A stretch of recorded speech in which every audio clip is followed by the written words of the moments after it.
దేవుని పరిశుద్ధ నామానికి స్తోత్రాలు. ఇప్పుడు వచ్చిన బిడ్డలందరికీ కూడా ప్రత్యేకమైన వందనాలు. మరి రోజు కూటమి ఏర్పాటు చేసుకున్నటువంటి హైమావతి గారి కుటుంబాన్ని దేవుడు నిండారుగా దీవించును గాక. సంఘం కూటానికి వచ్చిన ప్రతి ఒక్కరిని కూడా దేవుడు దీవించి ఆశీర్వదించును గాక. పరిశుద్ధ ఆత్మను పొందటం ద్వారా ఏమి కలుగుతాయి అన్న విషయాలు మనం ఈరోజు ధ్యానం చేద్దాం. కొన్ని ఆత్మ ద్వారా ఏమి చేయగలము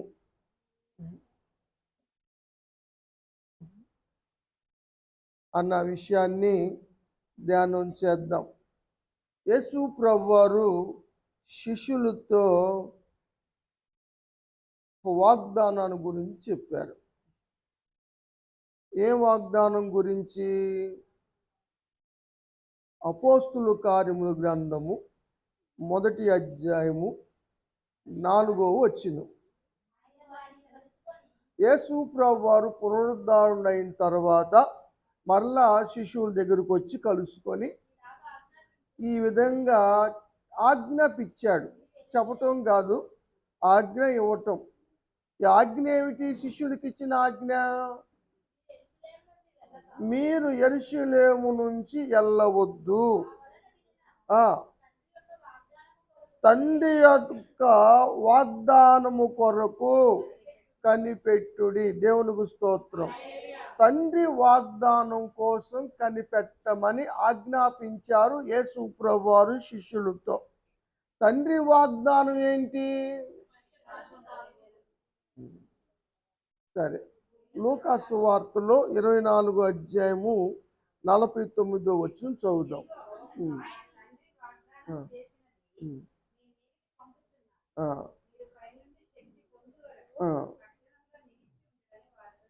తండ్రి వాగ్దానము చేసినది, తండ్రి ఏదైతే వాగ్దానం చేశాడో దానిని మీ మీదకి నేను పంపబోతున్నాను. పైనుంచి శక్తి పొందే వరకు మీరు అక్కడే నిలిచి ఉండండి అని చెప్పారు. ఇంకేమైనా డౌట్ ఉంటే మీకు తండ్రి వాగ్దానం గురించి, పేతురు గారు పరిశుద్ధాత్మతో నింపబడిన తర్వాత ఆయన లేచి చెప్పాడు. 2వ అధ్యాయము 33వ వచనం.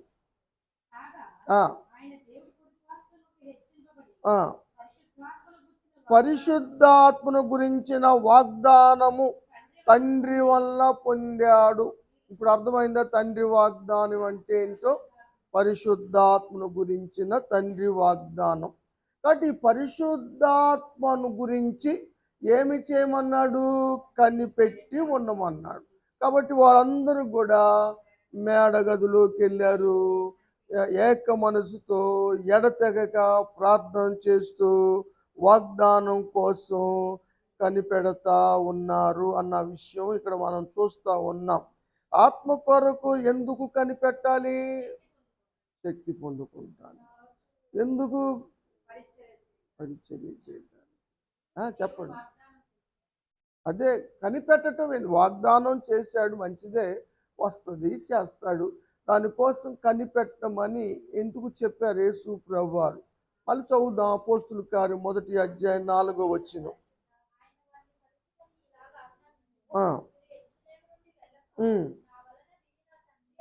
తండ్రి యొక్క వాగ్దానం కొరకు కనిపెట్టుడి. ఎందుకంటే యోహాను గారు నీళ్ళలో బాప్తీసం ఇచ్చాడు, కానీ ఇంకా కొద్ది దినాల్లో మీరు పరిశుద్ధాత్మలో బాప్తీసం పొందుతారు, అందుకని కనిపెట్టండి. మీరు పరిశుద్ధాత్మ బాప్తీసం పొందుతారు కాబట్టి దానికోసం కనిపెట్టండి అని యేసు ప్రభువారు శిష్యులతో చెప్పినప్పుడు వారు కనిపెడతా ఉన్నారు. ఇంకొక మాట కూడా చెప్పారు 8వ వచనంలో. పరిశుద్ధాత్మ మీ మీదకి వచ్చినప్పుడు మీరు శక్తి పొందుతారు. పరిశుద్ధాత్మ కానీ ఎవరి మీదకి వచ్చినా శక్తి పొందుతారు అని చెప్పారు యేసు ప్రభువారు. వీళ్ళకి ఏం శక్తి కావాలి? ఆ, వాక్ శక్తి కావాలి. వాక్ శక్తి ఎందుకు? ఆ, సరే, వాటి గురించిన విషయాలు మనం చూద్దాం. ఈ మాటలు చెప్పిన తర్వాత యేసు ప్రభువారు వీళ్ళు చూస్తూ ఉండంగానే ఆకాశంలోకి ఆరోహణమయ్యాడు. ఒక మేఘం వచ్చి ఆయన్ని కొనిపోయింది. తర్వాత వీళ్ళందరూ కూడా మేడ గదిలోకి వచ్చి కనిపెడతా ఉన్నారు, ప్రార్థన చేస్తూ ఉన్నారు. కొద్ది దినాలు ఆయన వెళ్ళినటువంటి కొద్ది దినాలు పరలోకములోకి యేసు ప్రభువారు చేర్చబడిన కొద్ది దినాల్లో పెంతెకోస్తు పండగ వచ్చింది. ఆ పెంతెకోస్తు పండగ రోజు పరిశుద్ధాత్ముడు భూమి మీదకి దిగి వచ్చాడు. ఆ విషయము 2వ అధ్యాయంలో మనం చూస్తాం. పెంతెకోస్తు పండగ, పెంతు అంటే 50వ రోజు జరిగేటువంటి పండగ, వారముల పండగ, పెంతెకోస్తు పండగ అన్నాయి మనకు తెలుసు పండగల గురించిన విషయాలు. ఆయన వెళ్ళిన 40 రోజులు పునరుద్ధరణ అయిన తర్వాత ఉన్నాడు. ఆకాశానికి ఆరోహణమైన తర్వాత 10 రోజులకి మొత్తం ఏమన్నాయినాయి? 50 రోజులైనవి. ఆ 50వ రోజు పరిశుద్ధాత్ముడు ఆకాశం నుంచి వచ్చాడు. వారందరూ కూడా పరిశుద్ధాత్మతో నింపబడ్డారు. అప్పుడు అంటే అదే పరిశుద్ధాత్మ బాప్తీసము పొందారు. అప్పుడు పరిశుద్ధాత్ముడు వాళ్ళకి ఏమి శక్తి ఇచ్చాడు? వాక్ శక్తి ఇచ్చాడు. వాక్ శక్తి ఇచ్చాడు. వాక్ శక్తి కావాలి. వాక్ శక్తి ఎందుకు? మళ్ళీ చదువుదాం. 1వ అధ్యాయం 8వ వచనం, అపోస్తలుల కార్యం. పరిశుద్ధాత్మ మీ మీదికి వచ్చినప్పుడు మీరు శక్తిని పొందుతారు. మీరు యెరూషలేములోను గలిలయ సమరయ భూదిగంతముల వరకు నాకు సాక్షులుగా ఉండాలి. ఇప్పుడు మీరు చెప్పండి, పరిశుద్ధాత్మ పొందుకోవటం దేనికి? ఏం వాక్ శక్తి?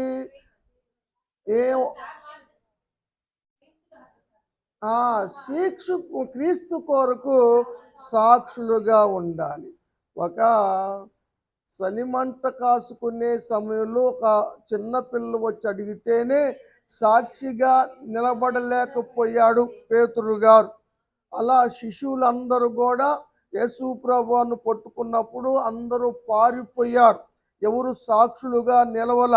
కాబట్టి సాక్షులుగా నిలవాలి అంటే, దేవునికి సాక్షులుగా ఉండాలంటే శక్తి కావాలి, వాక్ శక్తి కూడా కావాలి, చెప్పగలిగిన శక్తి కావాలి, ధైర్యం కావాలి. పిరికితనం పనికిరాదు. ఎందుకంటే దేవుని ఆత్మ, పిరికి ఆత్మను దేవుడు మనకి ఇవ్వలేదు. అందుకని శక్తి కలిగిన ఆత్మను దేవుడు ఇస్తా ఉన్నాడు. వాక్ శక్తిని ఇచ్చాడు. కాబట్టి అక్కడ చలి మంటల దగ్గర, చిన్న పిల్లల దగ్గర, చలి కాసుకునే వాళ్ళ దగ్గర చెప్పలేని మాటలు 17 దేశాల ప్రజల ముందు నిలబడి సాక్షిగా నిలబడి సాక్ష్యాన్ని చెప్పాడు. అది పరిశుద్ధాత్ముడు శక్తినివ్వటం ద్వారా. కాబట్టి పరిశుద్ధాత్ముడు శక్తినివ్వటం ద్వారా జరిగిన కార్యం. ఇదేదో తాత్కాలికంగా అనుకోకుండా జరిగినటువంటి విషయం కాదు. ఇది దేవుడు ముందుగానే తెలియచేశాడు. మన మధ్య మనం నేర్చుకున్నాం, దేవుడు ఎంత సమర్థుడంటే కొన్ని వందల వేల సంవత్సరాలు పూర్వమే జరగబోయే వాటిని ముందుగా ప్రకటించిన, తెలియచేసిన దేవుడు. ఈ విషయాన్ని కూడా అనేక వందల సంవత్సరాలు పూర్వమే తెలియచేశాడు యోవేలు ప్రవక్త ద్వారాగా. ఇదే ఇక్కడ జరిగిన సంఘటన అని పేతురు గారు చెప్పారు. మీరు చూస్తారా?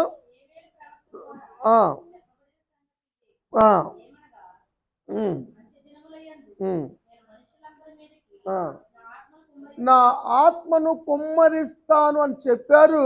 ఇదిగో ఇప్పుడు జరిగింది.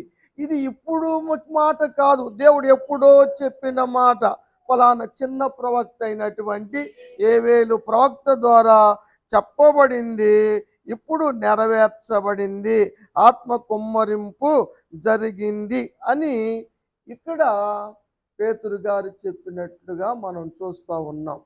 తర్వాత పేతురు గారు 2 పత్రికలు రాశారు.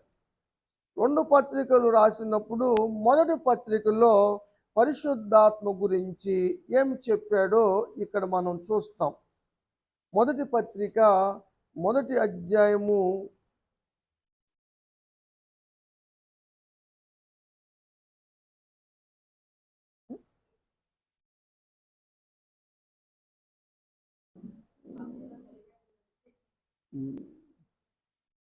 'పాస్టర్ గారికి జ్వరం వచ్చింది పాపం. మన ఇబ్బంది కోసం ఎదుటోళ్ళని కూడా మన ఇబ్బంది పెడతాం ఎందుకని నీకు కప్పుకోమని అది ఇచ్చింది. అది కొన్ని సాహస కార్యాలు చేశారు పాస్టర్ గారు.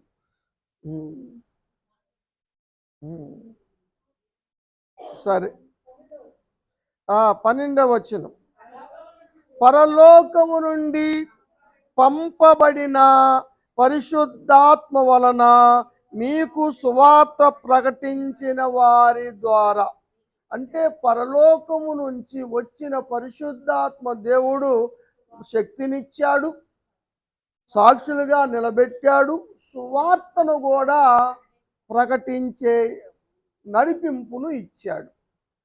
సువార్త ప్రకటించటానికి తప్పనిసరిగా పరిశుద్ధాత్మ కావలసిందే. ఎందుకని? నడిపింపు కోసం. ఎందుకని?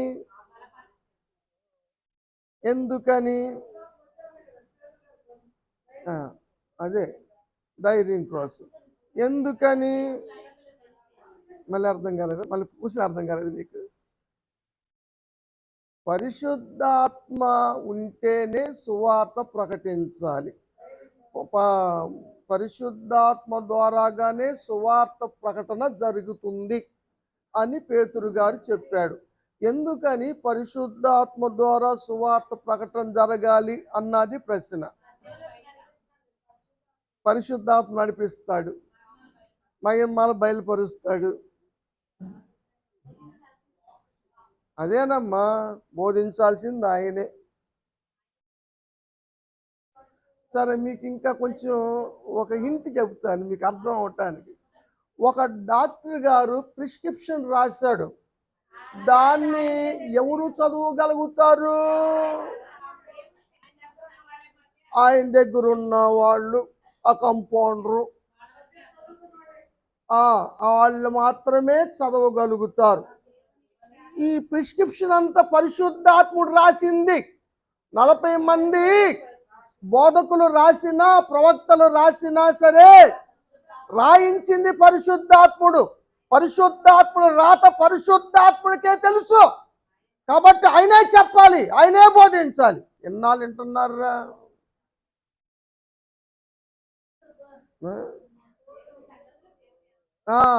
కాబట్టి సువార్త చెప్పాలంటే పరిశుద్ధాత్మ కావాల్సిందే. చాలామంది ఈనాడు పరిశుద్ధాత్మ లేదన్న వాళ్ళు కూడా సువార్తలు ప్రకటిస్తున్నారు. ఎవరు పడితే వాళ్ళు వాక్యం ప్రకటించడానికి బయలుదేరుతూ ఉన్నారు. ఏం చెబుతారు వాళ్ళు? ఏం తెలుసు వాళ్ళకి?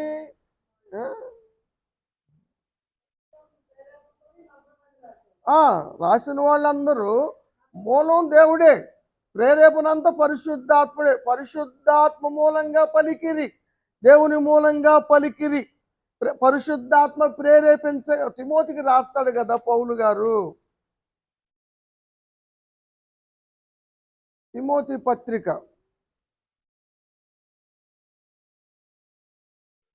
తీశారా? తీయండి మరి.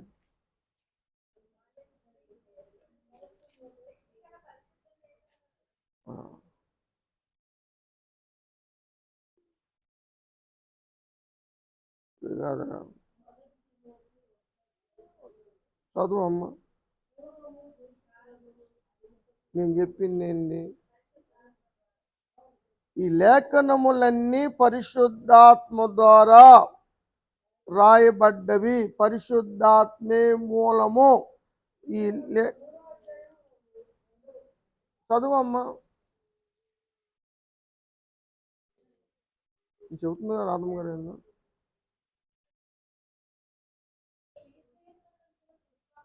ఆ, ఆ, ఆ. అది బాను ఎరుగుదు అన్నది. అది రెండో వచ్చిన రెండు అది అది దైవజనుడు ఏ విధంగా చెప్పాలి ఏంటి అన్నాయి పరిశుద్ధాత్మ లేఖనాలు మీకు తెలుసు అని.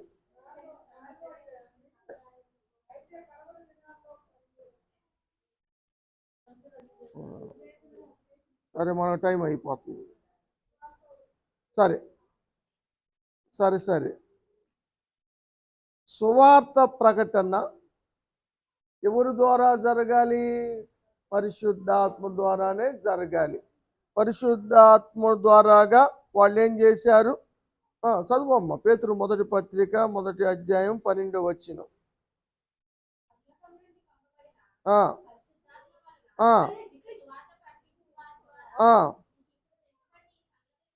ఆ, ఆ, ఆ, ఆ, ఆ, ఆ.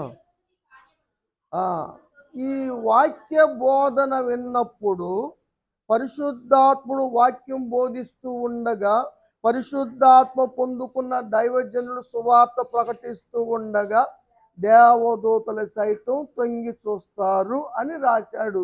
ఎవరు? పేతురు గారు. ఎందుకు తొంగి చూస్తున్నారు? దేవదూతలు దేవదూతలు ఎందుకు తొంగి చూస్తున్నారు అన్నది ప్రశ్న.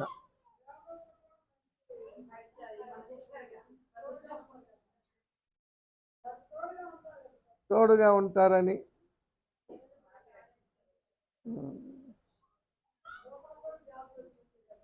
సువార్త ప్రకటించబడితే ఇన్న వాళ్ళలో మార్పు వస్తుంది, మారు మనసు వస్తుంది.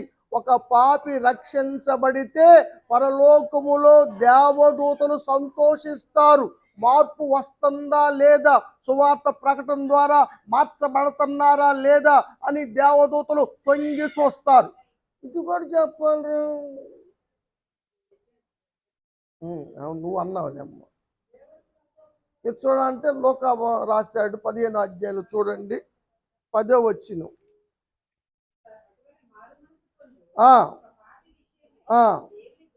దేవుని దూతల ఎదుట సంతోషము కలుగుతుందని యేసు ప్రభువారు చెప్పారు. మారు మనసు పొందుతారని వారు. అప్పుడు పేతురు గారు చెబుతూ ఉండగా ఇన్న వాళ్ళలో ఎంతమంది మారు మనసు పొందారు? 3000 మంది. దేవుని దూతలు ఎంత సంతోషించారు.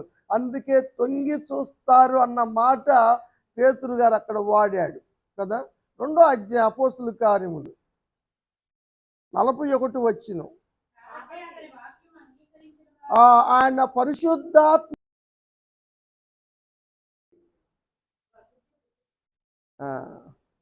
సువార్త ప్రకటన ద్వారాగా అనేక హృదయాలు కదిలించబడి ఆ రోజు దేవుని యొక్క వాక్యాన్ని అంగీకరించి 3000 మంది బాప్తిసం పొందారు.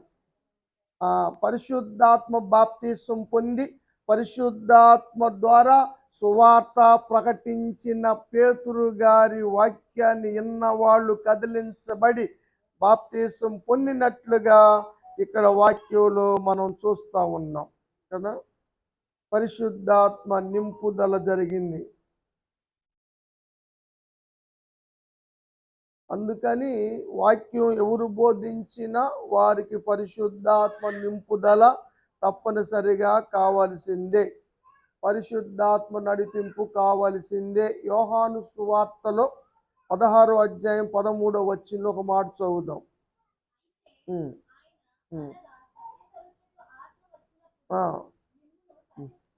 సర్వ సత్యంలోకి నడిపించేది పరిశుద్ధాత్ముడే. అయా చెప్పు. వాక్యం చెప్తున్నానమ్మా.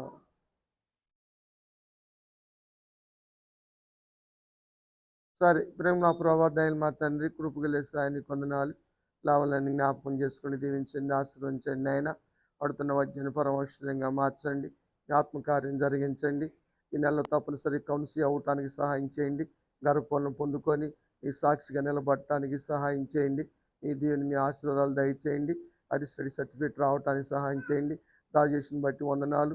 రేపు బిడ్డ పుట్టినరోజునైనా మరి గడిచిన కాలం అంతా కాపాడినందుకే వందనాలు. రేపటి నుంచి సంవత్సరం అంతా ఇక్కడ ధరింపజేస్తున్నందుకే స్తోత్రాలు. నేను బిడ్డకు దీర్ఘాయుష్ దయచేయండి. జీవిత సంవత్సరం అధికం చేయండి. నేను బిడ్డకి మీరే తోడునీడగా ఉండండి. మీ కాపుదల్లో మీ సంరక్షణలో ఉంచుకోమని దీవించి ఆశీర్వించి కార్యాలు సఫలపరిచి నీ సాక్షులుగా నిలుపుకోమని యేసు పరిశుద్ధ నామమున అడిగి వేడుకుంటున్నాను తండ్రి. ఆమేన్. గాడ్ బ్లెస్ యూ రా. సరే, తర్వాత చేస్తానమ్మా. సిరీది గట్టయింది, చూసి పెట్టు.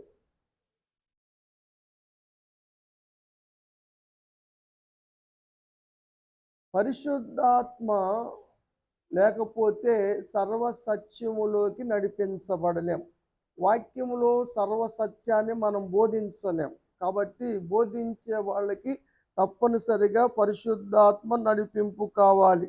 నడిపింపు లేకపోతే అసలు వారు దేవుని కుమారులే కాదని అపోస్తులైన పౌలు గారు సంఘాలకి రాసినటువంటి మాటలు మనం చూస్తాం. రోమీలకు రాసినటువంటి పత్రికలో 8వ అధ్యాయం 14వ వచనంలో ఒక మాట చూద్దాం.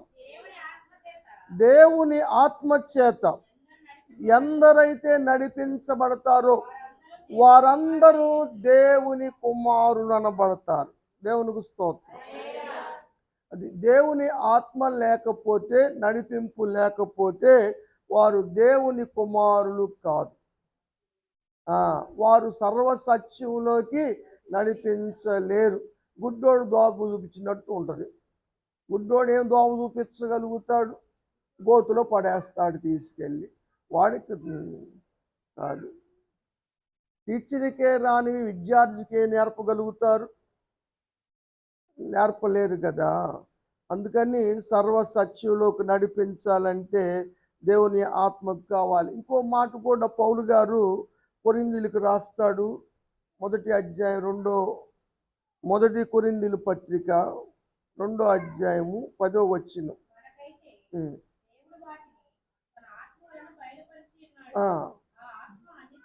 దేవుని ఆత్మ అన్నిటినీ దేవుని యొక్క మర్మములను సైతము పరిశోధించి బయలుపరుస్తాడు. కాబట్టి మనిషి ఆత్మకు మనిషి సంగతులు తెలిసినట్టుగా దేవుని ఆత్మకు దేవుని విషయాలు తెలుసు కాబట్టి మర్మాలు బయలుపరుస్తాడు. ఆత్మ నింపుదల లేని ఆయన ఏం చెప్తాడు? వాక్యము ఏ మర్మాలు చెప్పగలడు? ఏ మర్మాలు బోధించగలడు? అందుకని మీరు ఎల్లమాకండి, ఇక్కడే ఉండండి. ఆత్మ పొందుకోవటం ముఖ్యం. ఆత్మ బాప్తీసం పొందటం ముఖ్యం. మీరు సాక్షులుగా నిలబడాలన్నా, సువార్త ప్రకటించాలన్నా, శక్తి కలిగి ఉండాలన్నా, మర్మాలు బయలుపరచాలన్నా, ఏది కావాలన్నా, సర్వసత్యంలోకి నడిపించబడాలన్నా దేవుని ఆత్మే ద్వారా జరుగుతాయి. కాబట్టి ఆత్మ నింపుదల పొందండి అని యేసు ప్రభువు చెప్పిన మాటలు మనం చూస్తాం. కాబట్టి జ్ఞాన విషయంలో కూడా పరిశుద్ధాత్మని యొక్క పరిచర్య ఉంది అని యెషయా గ్రంథంలో ఒక మాట చూస్తాం. 11వ అధ్యాయము 2వ వచనం. దేవుని ఆత్మ జ్ఞాన వివేకములకు ఆధారమైన ఆత్మ. జ్ఞాన వివేకాలకు ఆధారం ఎవరు? దేవుని ఆత్మే. కాబట్టి జ్ఞానం లేని వాళ్ళు ఏం బోధిస్తారు? ఇది దైవ జ్ఞానం, ఇది లోక జ్ఞానం కాదు, దయ్యముల జ్ఞానం కాదు. ఎవరు పడితే అది బోధించటానికి.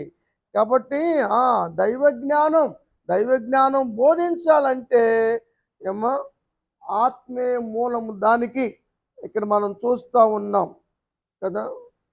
దేవుడు మోషేతో ఒక మాట చెప్పాడు బెసలేలు గురించి. ఏం చెప్పాడు? బెసలేలుకి జ్ఞాన విద్య, వివేకములు, సమస్త విధములైన పనుల నేర్పు ఎలా కలిగిందని చెప్పాడు దేవుడు మోషేతో.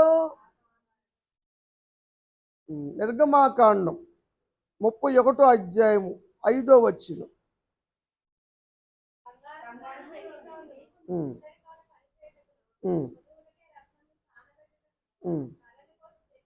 జ్ఞాన విద్య కాండం చదవరా. జ్ఞాన విద్య వివేకములు సమస్త విధమైన పనుల నేర్పు వానికంటే బెసలేలు కలుగునట్లు ఆ ఆత్మపూర్ణిగా చేశాడు. ఆత్మ వల్ల ఇతడు జ్ఞాన విద్య వివేకములు కలవాడయ్యాడు, నేర్పరు అయ్యాడు. అదేవిధంగా ఈరోజు పరిశుద్ధాత్మ ద్వారా వచ్చిన వారు, మరి ముఖ్యంగా జగదీష్ కూడా జ్ఞాన విద్య వివేకములు పొందుకొని ఇంటర్వ్యూలో ప్రావీణుడై మంచి పనిలో స్థిరపడటానికి దేవుడు కృప చూపును గాక. దేవుడే ఇస్తాడు జ్ఞానం. ఇంటర్వ్యూలో చెప్పాలంటే జ్ఞానం కావాలి, వాళ్ళు అడిగే ప్రశ్నలకు సమాధానం చెప్పాలి. అప్పుడే మనకి ఆ పోస్టింగ్ అన్నది వస్తుంది. ఇంకో విషయం కూడా 35 అధ్యాయంలో చూస్తాం. 33వ వచనం లాస్ట్, పనులన్నీ చేయుటకు ప్రజ్ఞ వివేక జ్ఞానము కలుగునట్లుగా దేవుని ఆత్మతో నింపెను. దేవునికి స్తోత్రం. పనులు చేయకోకుండా ఉండేవారిని, పనులు పక్కన పెట్టేవారిని, పనులు చేసే ఆసక్తి కలిగేలాగా, పనుల్లో స్థిరపడేలాగా, మంచి పనులు వచ్చేలాగా దేవుడు తన ఆత్మతో ఈ రాత్రి నింపునుగాక. దేవుడు నింపితేనే కదా పనులంటే కష్టపడతారు, కష్టపడిన పనులు చేస్తారు, పనుల్లో స్థిరపడతారు. అది పరిశుద్ధాత్మ పొందుకున్న వారికే సాధ్యమవుతుంది. కాబట్టి రాత్రి మరి పనుల్లో స్థిరపడాలన్న ఆశ కలిగినటువంటి వారందరి మీదకి, మరి ముఖ్యంగా జగదీష్ మీదకి కూడా ఆత్మ నింపుదల కలుగును గాక. దాని ద్వారా మనం గొప్పవారం అవుతాం, దేంట్లోనే సెలెక్ట్ కాగలుగుతాం. ఇంకా కొన్ని శోధనలు ఉన్నాయి. శోధించే వాళ్ళు శోధిస్తూ ఉంటారు, ఇబ్బంది పెట్టేవాళ్ళు ఇబ్బందులు పెడతా ఉంటారు. కాబట్టి శోధనలు జయించాలన్నా కూడా పరిశుద్ధాత్మ ద్వారా మనం జయించగలుగుతాం.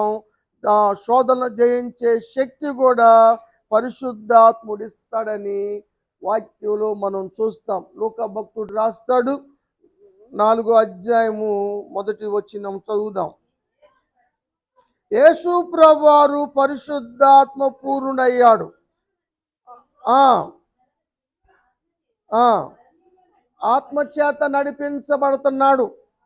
అప్పుడు అపవాది వచ్చాడు శోధించటానికి కదా. ఆయన పరిచర్య ప్రారంభించబోతా ఉన్నాడు. యేసు ప్రభువారు బాప్తీసం తీసుకున్నారు. తీసుకున్న తర్వాత ఇక పరిచర్యను ప్రారంభించబోతా ఉన్నారు. ఆ పరిచర్య కొనసాగించకూడదని, ఆయన్ని శోధనలో పడేయాలని కాసు కూర్చున్నటువంటి ఎవరు అది వచ్చేసాడు. వచ్చేసి శోధిస్తూ ఉన్నాడు. కానీ శోధన ఏమి శోధనలు సాతాను పెట్టే శోధనలు చెప్పండి? లోకాశలు. అరే ఎప్పుడు పెట్టినా మూడే మూడు: శరీరాశ, నేత్రాశ, జీవపు డమ్మము. రొట్టెలు రాళ్లను రొట్టెలుగా చేసుకోమన్నది శరీరాశ, తినటానికి. లోక వైభవాన్ని చూపించటం నేత్రాశ. దేవుడు ఎత్తి పట్టుకుంటారంటే జీవపు డమ్మం. ప్రతి దాంట్లో సాతాను ఉపయోగించే 3 అవే. ఎందుకంటే యోహాను గారు తను రాసిన పత్రికలో, మొదటి పత్రిక 2వ అధ్యాయంలో రాస్తాడు ఈ మాట: లోకములో ఉన్నదంతా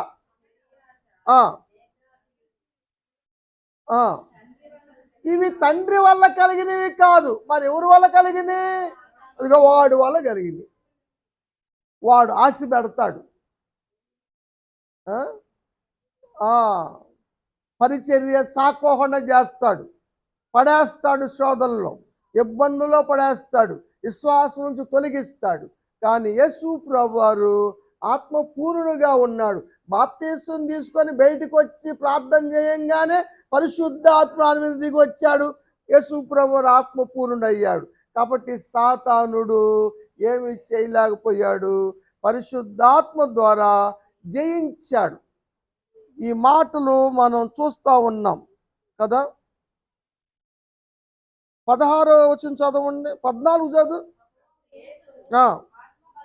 ఆత్మ బలముతో ఆ ఆ పైన అంటారు, మత్తయి సువార్తలో కూడా అంటాడు, సాతానా పో, నువ్వు దేవుణ్ణి శోధించకూడదు, దేవుడు తప్ప ఎవరికి మొక్కకూడదు అని చెప్పినప్పుడు వాడు విడిచిపోయాడు.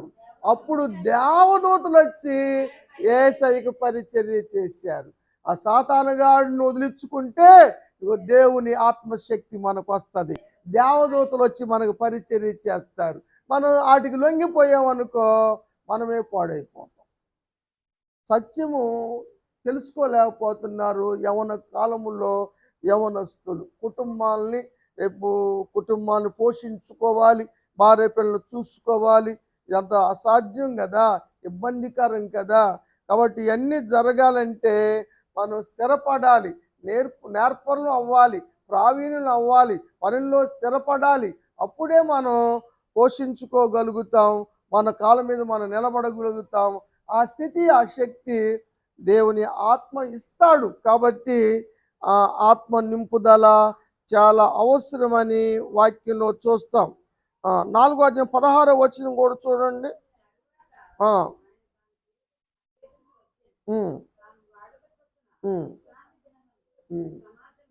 విశ్రాంతి దినములో యేసు ప్రభువారు సమాజ మందిరానికి వచ్చేవారు తప్పనిసరిగా.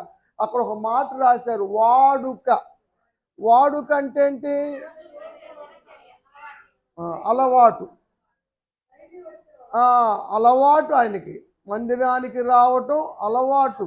యేసు ప్రభువారు మనకు అనేక విషయాల్లో మాదిరి చూపించారు. ఏ విషయాల్లో మాదిరి చూపించారు అన్న విషయాలు రేపు నేర్చుకుందాం వీలైతే. టయాన్ని బట్టి ఎన్ని మాదిరికరమైనటువంటి మనం నేర్చుకోవాలో, మాదిరికరంగా జీవించాలో, దానివల్ల ఎంత బ్లెస్సింగ్ ఉందో అన్న విషయాలు మనం రేపు ధ్యానం చేద్దాం.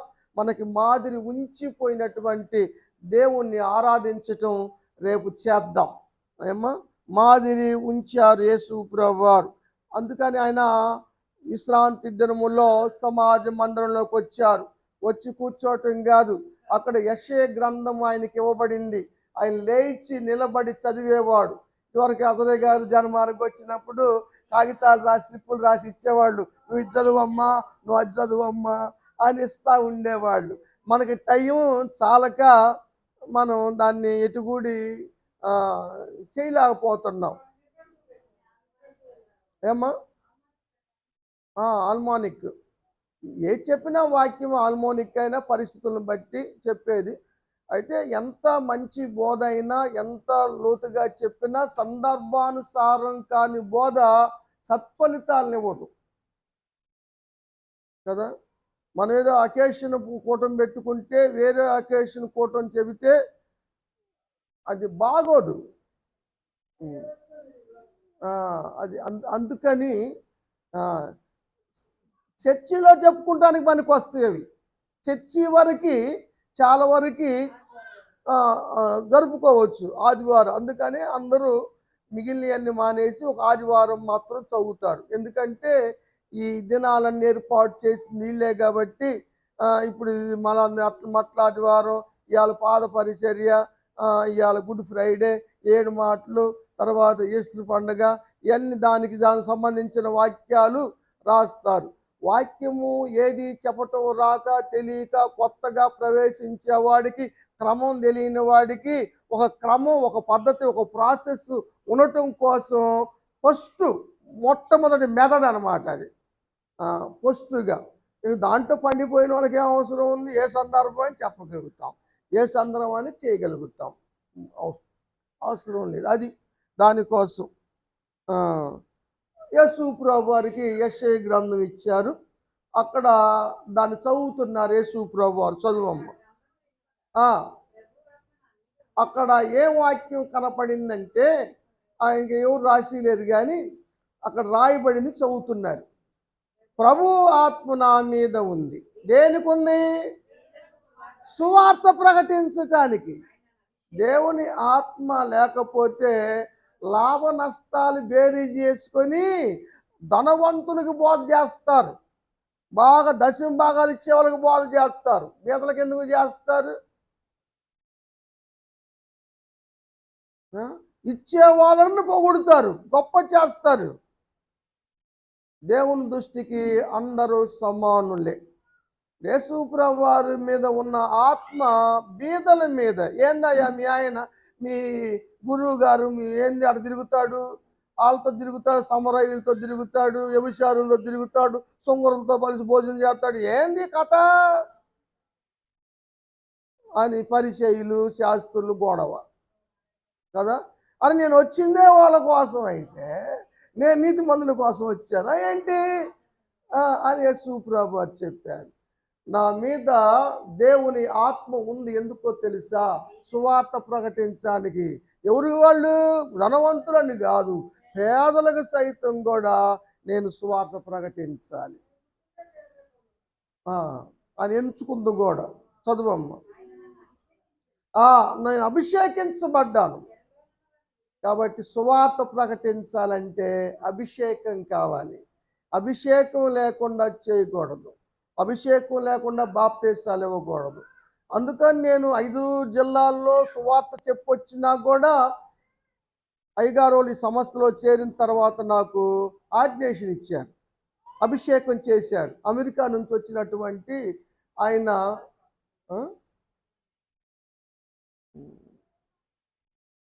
బాప్తీసు ఇచ్చారు నాకు అక్కడ. అప్పటి నుంచి ఇక నువ్వే బాప్తీసాలని చెప్పారు. ఎందుకంటే మన సంస్థలోకి వచ్చిన తర్వాత అందరూ అందరూ అన్నారు, మేము 20 సంవత్సరాలు ముట్టున్నాం, 20 సంవత్సరాలు ముట్టున్నాం, ఎప్పటి నుంచో ఉన్నాం, మాకివ్వలేదు. కానీ నిన్న మొన్న వచ్చిన ప్రసన్న కుమార్ గారికి ఇచ్చారని ఆ రోజు అక్కడ గొడవ. మీరందరూ విన్నారుగా, వచ్చారుగా. దేవుడు ఆ విధంగా దాని చిత్తంలో నడిపించాడు. ఆ విధంగానే మరి దేవుని కృపను బట్టి ఆర్డినేషన్ అయ్యి అభిషేకించబడి తర్వాత రెవరెండ్ అయ్యి డాక్టర్ కూడా చేశాడు దేవుడు. అపోస్తులుగా అవుతా ఉంది, రికార్డు తయారు చేస్తున్నారు. వద్దులేండి అన్నాను నేను. అయినా అయ్యగారు మీరు అపోస్తులుగా ఉండాల్సిందే అంటున్నారు వాళ్ళు. సరే దేవుని చిత్తమయ్యా చూద్దాంలే అన్నాను. కాబట్టి అభిషేకం లేకుండా సువార్త ప్రకటించడం కుదరదు. రొట్టె ద్రాక్షరసం ఇవ్వటం కుదరదు, చేయకూడదు. తెలియక చాలామంది చేస్తున్నారు, అది శాపానికి గురవుతారు. అవి చదివి యేసుప్రభు వారు ఆ గ్రంథాన్ని ఇచ్చేసి కూర్చొని అన్నారు, ఇది మీ ఇనికిడుల్లో నెరవేర్చబడింది అన్నారు. లేఖనం, ఈ లేఖనం అంటే ఆ లేఖనం యేసుప్రభు వారి గురించి రాయబడింది. దేంట్లో? యెషయా గ్రంథంలో. యెషయా గారు చాలా విషయాలు యేసుప్రభు వారి గురించి రాశారు. కన్యక గర్భవతి అయిందని రాసినటువంటి వ్యక్తి కూడా యెషయా గారే. సిలువ మరణం గురించి కూడా రాసింది యెషయా గారే. మన అతిక్రమాలు ఆయన మీద పడ్డాయని 53వ అధ్యాయం అంతా కూడా యేసుప్రభు వారి గురించి రాసిందే. అది అర్థం కానటువంటి మంత్రి గారికి సైతం అర్థం కాకపోతే పిలుపుగా రథం మీద ఎక్కి ఆ అధ్యాయాన్ని చెప్పాడు. 53 అధ్యాయం చదువుతున్నాడు ఆయన, మంత్రి గారు, ఇథియోపియా నుంచి వచ్చినటువంటి మంత్రి గారు. అప్పుడు ఈయన చెబితే అప్పుడు అర్థం చేసుకొని బాప్తీసం తీసుకున్నాడు ఆ టైంలోనే కదా. ఇవన్నీ మనకు తెలుసు. కాబట్టి ఆత్మ ద్వారా ఈ కార్యాలన్నీ మనం జరిగించగలుగుతాం. యేసుప్రభు వారు దయ్యపు శక్తులను ఎలగొట్టారు, దయ్యాలను ఎలగొట్టారు. అందరూ అనుకున్నారు ఈయన శాస్త్ర పరిచయం, ఇది బెయల్జెబూలు అన్నారు. అందుకని ఆయన ఎలగొడుతున్నాడు అంటే యేసుప్రభు వారు వాళ్ళతో ఒక మాట చెప్పారు, నేను దయ్యాలను ఎలా ఎలగొడుతున్నాను మీకు తెలుసా? మత్తయి సువార్త 12:28 దేవుని ఆత్మ చేత నేను ఎలా ఎలగొట్టారు యేసుప్రభు వారు? దేవుని ఆత్మ ద్వారా. కాబట్టి దయ్యములను ఎలగొట్టాలంటే, కీడులు తొలగించాలంటే, ఏదైనా దోషాలు కాల్చివేయాలన్నా సరే దేవుని ఆత్మకే సాధ్యం అవుతాయి. కాబట్టి దేవుని ఆత్మ పొందుకోవాలి.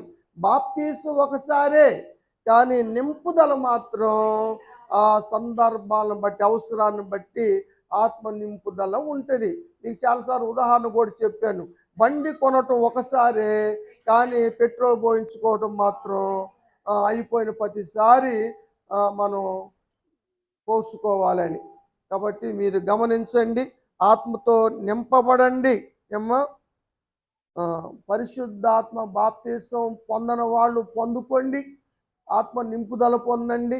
ఆత్మ సల్లారిపోయిన వాళ్ళు ఆత్మ నింపుదల మరలా కలుగులాగున దేవుణ్ణి అడగండి. అడిగిన వారికి దేవుడు తప్పనిసరిగా కాదనకుండా ఒకగా రాస్తాడు కదా 11:13లో, తను అడిగిన వారికి పరిశుద్ధాత్మ నిశ్చయముగా ఇచ్చును. ఈ రాత్రికాల సమయంలో మనందరికీ పరిశుద్ధాత్మ నింపుదల దేవుని కృపను బట్టి జరుగును గాక, దేవుడు జరిగించును గాక. అందరూ లేచి దేవుని ఆరాధిద్దాం, పరిశుద్ధాత్మ ఆరాధన జరుపుదామండి.